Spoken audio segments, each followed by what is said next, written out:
नमस्कार साथियों, स्वागत है आप सभी का अपने चैनल ज्ञान ऑर्बिट में। तो आज के इस क्लास में हम लोग क्लास 12th का हिंदी का जो काव्य खंड है उसका चैप्टर 3 यानी जो पद तुलसीदास का है उसका मोस्ट वीवीआई ऑब्जेक्टिव क्वेश्चन लेकर आए हैं, जो कि आपके 2027 फाइनल बोर्ड परीक्षा के लिए और अर्धवार्षिक परीक्षा के लिए 100% इंपोर्टेंट होने वाला है। तो इस क्लास को आपको अंत तक देखना है और एक एक क्वेश्चन को अच्छे से याद कर लेना है, क्योंकि यह जो तीसरा चैप्टर है पद जो है तुलसीदास जी का, ये बहुत ही इंपॉर्टेंट है। इससे से बहुत सारे क्वेश्चन आपके एग्जाम में पूछे जाते हैं। अगर ये वीडियो आपको लास्ट तक देख लेते हैं तो समझिए इस चैप्टर का आपका पूरा ऑब्जेक्टिव क्वेश्चन क्लियर हो जाएगा और इससे बाहर एक भी क्वेश्चन नहीं आने वाला है। तो चलिए क्लास को स्टार्ट करते हैं और आप लोग कमेंट बॉक्स में आंसर जरूर दीजिएगा।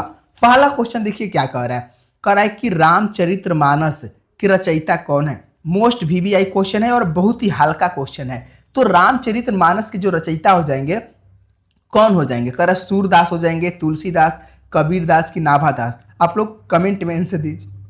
तो याद रखेंगे इसके जो लेखक हो जाएंगे यानी रचयिता हो जाएंगे तुलसीदास हो जाएंगे। ऑप्शन बी आपका बिल्कुल सही हो जाएगा। ऑप्शन बी को याद कर लेना है। चलिए दूसरा क्वेश्चन देखते हैं क्या कह रहा है। कह रहा है कि तुलसीदास का जन्म किस वर्ष मनाया जाता है। तो देखिए जो तुलसीदास का जन्म जो है ना किस वर्ष माना जाता है, तो 1532 ईस्वी में। इसको आप लोग जरूर याद कर लेंगे क्योंकि यह कई बार आ चुका है आपके प्रश्न एग्जाम में, तो इस बार भी हो सकता है पूछा जाए, तो आप लोगों को याद होना चाहिए। तो ऑप्शन ए आपको याद कर लेना है। चलिए अगला क्वेश्चन देखने से पहले एक बार मेरी बातों को ध्यान से सुनिएगा। अभी तक अगर आप लोग न्यू स्टूडेंट हैं, चैनल पर नए हैं, तो चैनल को अभी सब्सक्राइब करके बेल आइकन दबा देंगे, क्योंकि अगर आप लोग 12th की अच्छी तरह से तैयारी करना चाहते हैं तो बाबू जरूर सब्सक्राइब कर लीजिए, ताकि एक भी वीडियो एक भी क्वेश्चन आपके एग्जाम में जो आने वाला है वो ना छूटे। तो और एक बात ध्यान रखेंगे, अभी तक वीडियो को लाइक नहीं किए हैं तो लाइक भी जरूर कर दीजिएगा। तो चलिए हम लोग फिर से क्लास को उस क्वेश्चन को देखते हैं। तीसरा क्वेश्चन देखिए कि तुलसीदास का जन्म स्थान कहाँ पर है। देखिए तुलसीदास का जो जन्म स्थान है ना कहाँ पर है, तो याद रखिएगा राजापुर बंदा यानी उत्तर प्रदेश में है। कहाँ पर, राजापुर बंदा जो है उत्तर प्रदेश में तुलसीदास जी का जन्म। ऑप्शन बी आपको याद कर लेना है। नेक्स्ट क्वेश्चन देखते हैं, चौथा क्वेश्चन। कह रहा है तुलसीदास के बचपन का क्या नाम था। ये भी मोस्ट वीवीआई क्वेश्चन है, याद रखेंगे। उनके जो बचपन का जो नाम था ना, कह रहा है श्याम बोला, हरि बोला कि राम बोला। याद रखेंगे उनके बचपन का क्या नाम था, तो राम बोला नाम था। ऑप्शन सी आपको याद कर लेना है। बहुत बढ़िया। चलिए पांचवा क्वेश्चन देखिए। कह रहा है कि तुलसीदास की माता और पिता का क्या नाम था। तो उनके माता और पिता का जो नाम था ना, याद रखेंगे तुलसीदास के माता जी का नाम था हुलसी और उनके पिताजी का जो नाम था आत्मा दुबे नाम था, आत्मा राम दुबे नाम था। इसको आपको याद कर लेना है, यानी ऑप्शन ए आपका सही हो जाएगा कि तुलसी जी के माता जी का क्या नाम था, तो हुलसी नाम था और उनके पिताजी का क्या नाम था, आत्मा राम दुबे नाम था। ये सब इंपोर्टेंट क्वेश्चन करवा रहे हैं जो कि आपके 2027 में यहीं से प्रश्न आने वाले हैं और इससे बाहर इस चैप्टर से क्वेश्चन नहीं आएगा, ये मेरा गारंटी है। चलिए छठवां क्वेश्चन देखिए कि तुलसीदास की पत्नी का क्या नाम था जिनकी फटकार से वे बैरागी बने थे। तो तुलसीदास की जो पत्नी का जो नाम था ना, रत्नावली का नाम था। क्या नाम था, रत्नावली जो था उनकी पत्नी जी का नाम था। ऑप्शन बी आपको याद कर लेना है। अगले क्वेश्चन की ओर चलते हैं। सातवां प्रश्न, क्वेश्चन नंबर 7 है कि तुलसीदास के दीक्षा गुरु कौन थे। मोस्ट वीवीआई क्वेश्चन है, बहुत ही इंपॉर्टेंट क्वेश्चन, इसको आपको याद करना है। तो तुलसीदास के दीक्षा गुरु कौन थे, तो याद रखेंगे स्वामी कौन थे, तो स्वामी नरहरिदास थे। याद रखेंगे ऑप्शन बी आपका सही हो जाएगा। 7 का ऑप्शन बी याद कर लेना है। अगले क्वेश्चन की ओर चलते हैं। 8वां क्वेश्चन कि तुलसीदास के शिक्षा गुरु जिन्होंने वेद वेदांत सिखाया कौन थे। तो देखिए तुलसीदास के जो शिक्षा गुरु हो जाएंगे शेख सनातन हो जाएंगे। कौन, तो शेख सनातन हो जाएंगे। ऑप्शन बी आपको याद कर लेना है। देखिए ये सब आपको याद होना चाहिए। अगर आप लोग एग्जाम में 450 प्लस नंबर लाने का सपना देखे हैं बाबू, तो एक एक क्वेश्चन आपको मजबूत होना चाहिए। कहीं से भी क्वेश्चन आए आप लोग एग्जाम में गर्दा उड़ा दीजिएगा।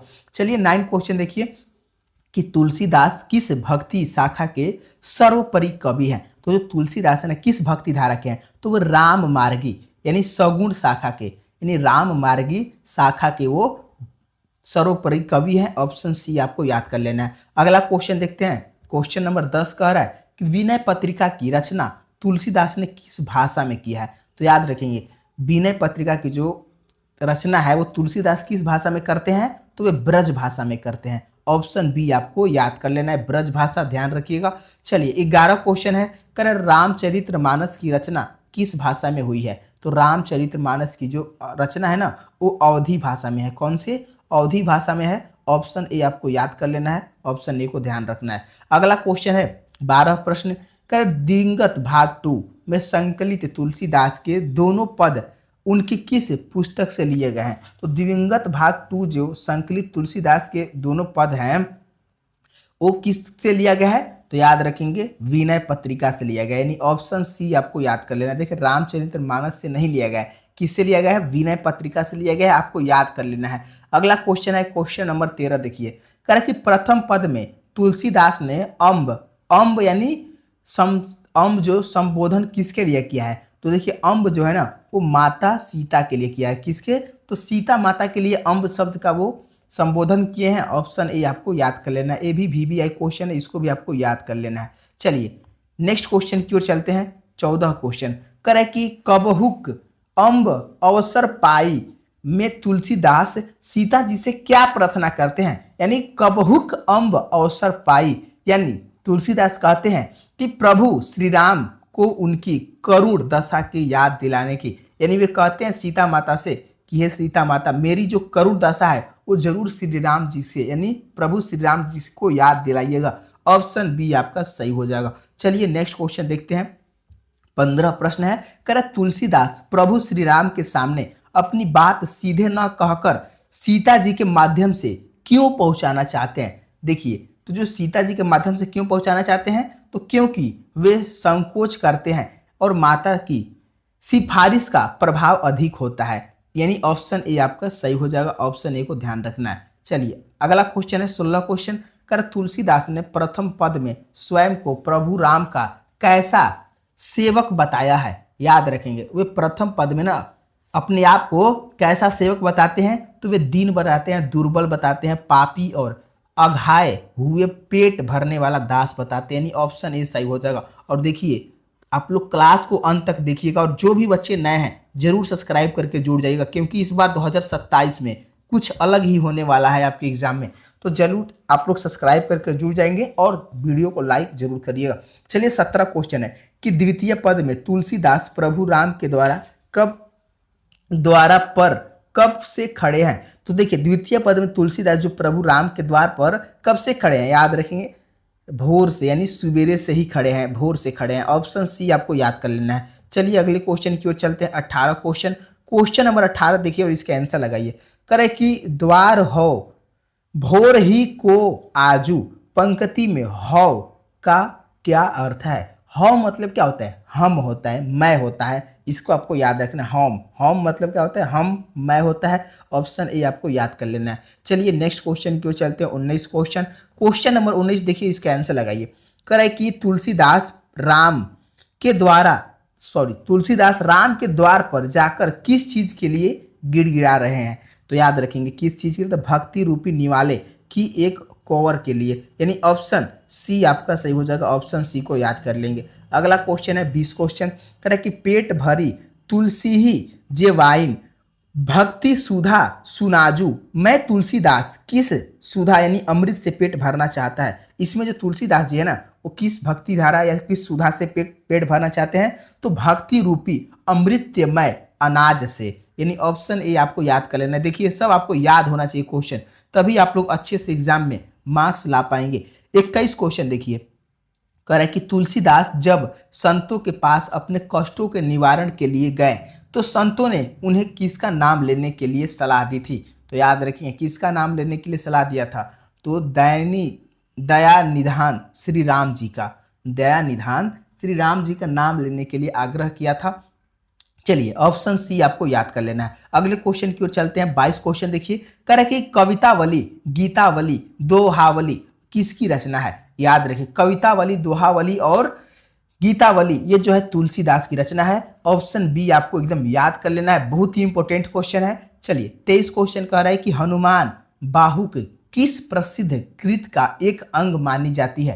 तो याद रखें जो हनुमान बाहुक है किस प्रसिद्ध कृति का एक अंग मानी जाती है? 23 का याद रखेंगे कवितावली का, कवितावली का। ऑप्शन बी आपको याद कर लेना है। नेक्स्ट क्वेश्चन है 24 क्वेश्चन है कि तुलसीदास किस काल के प्रमुख कवि हैं। तो तुलसीदास जो है ना वो भक्ति काल के हैं। किस काल के हैं? भक्ति काल के प्रमुख कवि हैं। ऑप्शन बी आपको याद कर लेना है। अगला क्वेश्चन है 25 क्वेश्चन, कह रहा है कि जानकी मंगल और पार्वती मंगल के रचयिता कौन है। जानकी मंगल और पार्वती मंगल इसके भी जो रचयिता हो जाएंगे वो तुलसीदास ही जी हो जाएंगे। कौन हो जाएंगे? तुलसीदास जी हो जाएंगे। ऑप्शन ए आपका सही हो जाएगा। ऑप्शन ए को याद कर लेंगे। चलिए 26 क्वेश्चन देखिए, कह रहे कि तुलसीदास के समकालीन मित्र और शुभ चिंतक कौन थे। तो याद रखेंगे तुलसीदास के समकालीन मित्र और शुभ चिंतक कौन थे। तो अब्दुल रहीम खाना खाना खान खाना और नाभादास और मधुसूदन सरस्वती, यानी ऑप्शन ए आपका बिल्कुल सही हो जाएगा। अगला क्वेश्चन है, नेक्स्ट क्वेश्चन है 27 क्वेश्चन कि 12वें रामायण की रचना तुलसीदास ने किस आग्रह पर की थी। तो 27 का याद रखेंगे। ऑप्शन ए हो जाएगा रहीम, यानी खाना खाना के आग्रह पर। ऑप्शन ए आपका सही हो जाएगा। तो चलिए आज हम लोग 27 ही क्वेश्चन देखेंगे। आप लोग कितना इस चैप्टर से सही किए हैं आप लोग जरूर बताइएगा, और कितना आपको पहले से याद था। और अभी तक अगर आप लोग लाइक नहीं किए हैं तो देखिए लाइक जरूर कर लेंगे क्लास को, और शेयर अपने दोस्तों को जरूर करिएगा, और वीडियो को चैनल को सब्सक्राइब कर लेंगे। तो धन्यवाद दोस्तों। जय श्री राम दोस्तों।